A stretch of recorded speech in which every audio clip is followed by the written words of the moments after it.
Você já ouviu falar sobre a história de João Batista, o grande profeta que nasceu e anunciou a vinda de Jesus? Eu vou ler aqui um trechinho para a gente compreender junto que coisa maravilhosa Deus fez na vida desse homem.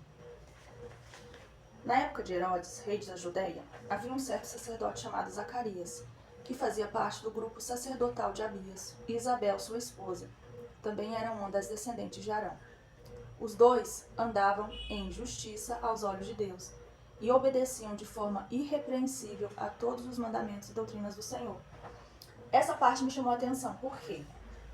Às vezes, aí na hora eu fiz a conexão. Às vezes a gente tem pessoas que são tão honestas, pessoas que andam tão corretas, sabe? E aqui fala que os dois andavam em justiça aos olhos de Deus, porque muitas vezes as pessoas se preocupam muito com o que o outro vai pensar. Muitas pessoas às vezes até constroem uma imagem social. Ah, porque fulano é empresário, fulano é uma pessoa assim, assado, uma imagem respeitável na sociedade em que a pessoa vive. Mas aos olhos de Deus essa pessoa anda em podridão e pecado. Não era o caso de Isabel e Zacarias. Eram pessoas que andavam em justiça diante de Deus. Então eles andavam em justiça diante de Deus e eram avacalhados pela sociedade que eles viviam. Por quê? Naquela época, uma pessoa não ter filhos era considerado uma vergonha, uma humilhação, principalmente para a mulher. E para o homem também, porque era a continuação da descendência do nome da família. Era através dos filhos, né? Então era uma vergonha muito grande. Agora você imagina uma pessoa que diante de Deus ela anda em justiça. Aos olhos de Deus ela anda buscando sempre fazer o que é correto, o que é honesto, o que é justo.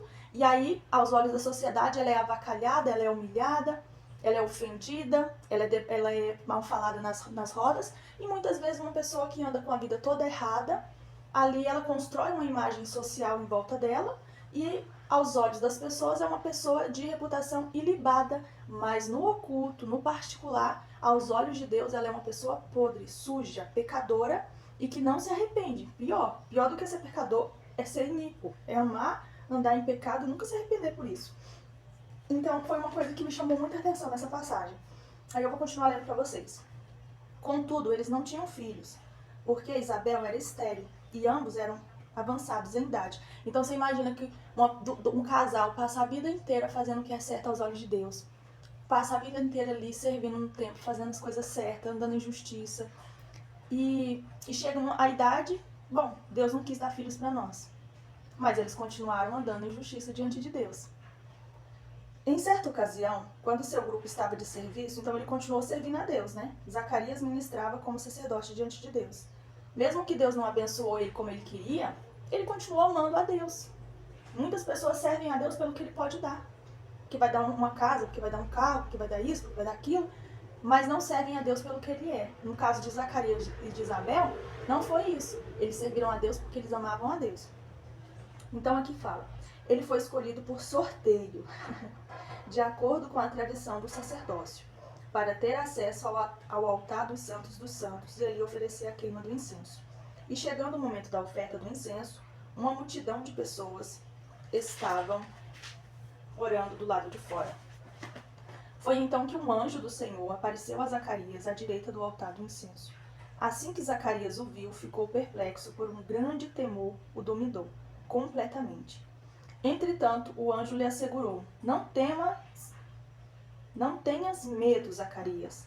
Eis que a tua súplica foi ouvida. Isabel, tua esposa, te dará à luz um filho, e tu lhe porás o nome de João. Então, olha aqui que interessante. Ele falou assim, ó: Não tenhas medo, Zacarias. Eis que a tua súplica foi ouvida.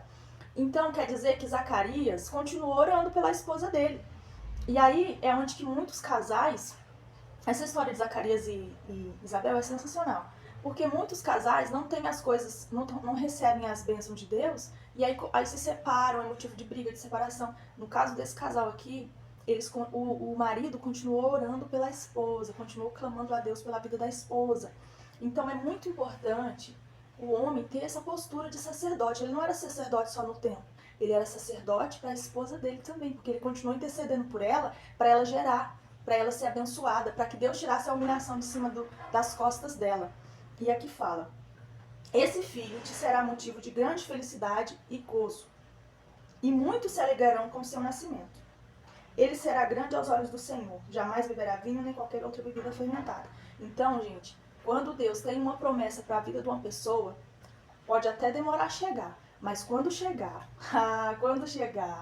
todas as pessoas, não é só você que vai ser abençoado, são todas as pessoas que estão à sua volta. Porque às vezes a bênção que Deus tem para entregar na sua vida é tão grande, é tão maravilhosa, que não é só para você, é para as pessoas que estão à sua volta, as pessoas que são do seu convívio, até outras gerações serão abençoadas através da sua bênção.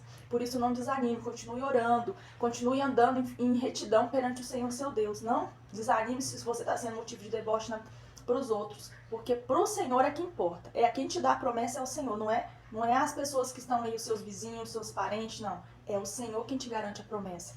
Então aqui continua, né?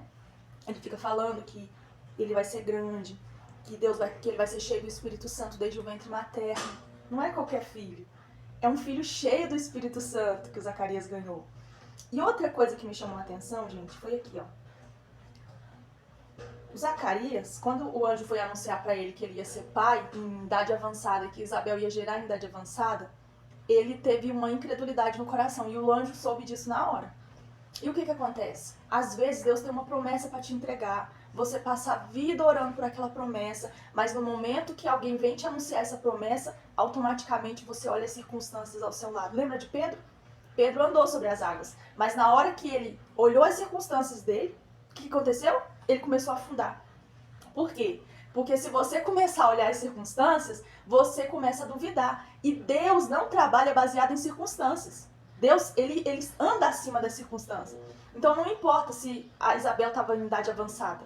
Deus, quando ele quer entregar uma promessa para uma pessoa, não importa o ambiente que essa pessoa está, não importa as condições que ela está. Quando Deus entrega a promessa, ele entrega.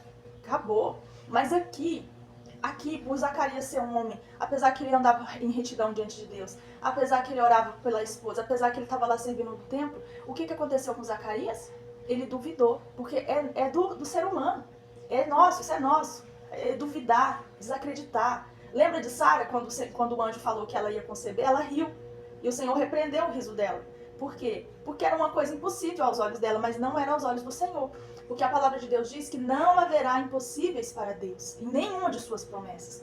E aí o anjo pegou e falou: Zacarias, você duvidou. Então, por que você duvidou? Você vai ficar mudo. Por quê que o anjo, Deus permitiu que Zacarias ficasse mudo? Porque senão, ele orou. Ele passou a vida inteira orando por aquela bênção. Mas, como ele estava duvidando, provavelmente ia sair da boca dele palavras de incredulidade. Que ia fazer o quê? Ia matar a promessa dele. E aí é o que acontece com muita gente. Às vezes a promessa de Deus é tão grande, é tão poderosa, vai trazer um impacto tão profundo na sociedade, no seu convívio, na sua família, que você fala: não, isso não vai, não tem como isso vir de mim, não tem como eu gerar uma promessa dessa. Aí o que vai acontecer? Você vai falar a palavra. Nossa palavra tem poder sim, porque Deus criou o universo através da palavra. Não é que tudo que você vai determinar vai acontecer. Não é assim, não é mágica. É palavra, fé e palavra.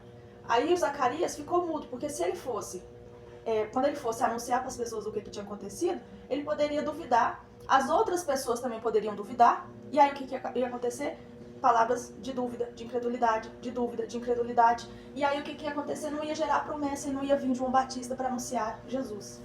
Por isso que às vezes Deus trabalha de formas tão poderosas e que a gente não consegue entender. Mas, meditando na palavra dele, a gente começa a ter um entendimento. E aí a gente tira essa lição para a nossa própria vida. Que, às vezes, a gente precisa ter muito cuidado com o que sai da nossa boca. Porque, às vezes, a gente está matando uma promessa que Deus tem para nós. Às vezes, a gente está matando um filho com a nossa boca. Está matando o nosso casamento. Está matando o nosso emprego. Está matando a nossa prosperidade. Tudo com o que sai da nossa boca. E aqui o anjo pegou e falou: você vai ficar mudo, Zacarias. Só vai falar quando o menino nascer. E então, eu deixo essa meditação para vocês. O quão importante é a gente sim andar em retidão diante de Deus, sim a gente cumprir o nosso papel como ser humano, como esposa, como marido, sim a gente continuar sendo fiel a Deus, ainda que a gente não esteja vendo a promessa, como Abraão foi fiel a Deus, ainda não deslumbrando a promessa, mas as futuras gerações de Abraão colheram o fruto, assim como eu e você estamos colhendo fruto, porque nós somos também participantes da mesa de Abraão, da descendência de Abraão, através da promessa que foi feita a Sara e Abraão também.